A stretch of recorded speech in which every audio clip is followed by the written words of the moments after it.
সঞ্জয় বললেন, এভাবে আমি কৃষ্ণ ও অর্জুন এই দুই মহাত্মার অদ্ভুত রোমাঞ্চকর আলোচনা শ্রবণ করেছিলাম।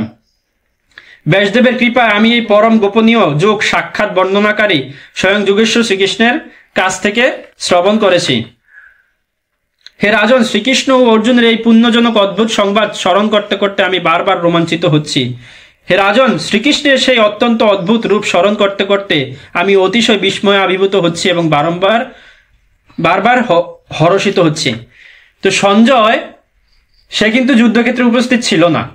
ভগবান কিন্তু সরাসরি গীতার জ্ঞানটা কুরুক্ষেত্রের ময়দানে কাকে দিয়েছে? অর্জুনকে। হ্যাঁ, কিন্তু ব্যাসদেবের কৃপায় দিব্য দৃষ্টি লাভ করেছিল সঞ্জয়, সেজন্য তিনি সরাসরি ভগবানের বিশ্বরূপ দর্শন করেছে এবং সরাসরি ভগবানের কাছ থেকে গীতাজ্ঞান শ্রবণ করেছে। আবার তিনি ওই গীতাজ্ঞানটা বা ভগবানের যে উপদেশগুলো সেগুলো কিন্তু মহারাজ ধৃতরাষ্ট্রের কাছেও বর্ণনা করেছে। তিনি যে গীতাজ্ঞান শ্রবণ করতে পেরেছেন সরাসরি ভগবানের কাছ থেকে এবং ভগবানের রূপ যে তিনি দর্শন করতে পেরেছেন, সেই জন্য তিনি কি বারবার রোমাঞ্চিত হচ্ছেন, এই কথা তিনি প্রকাশ করছে।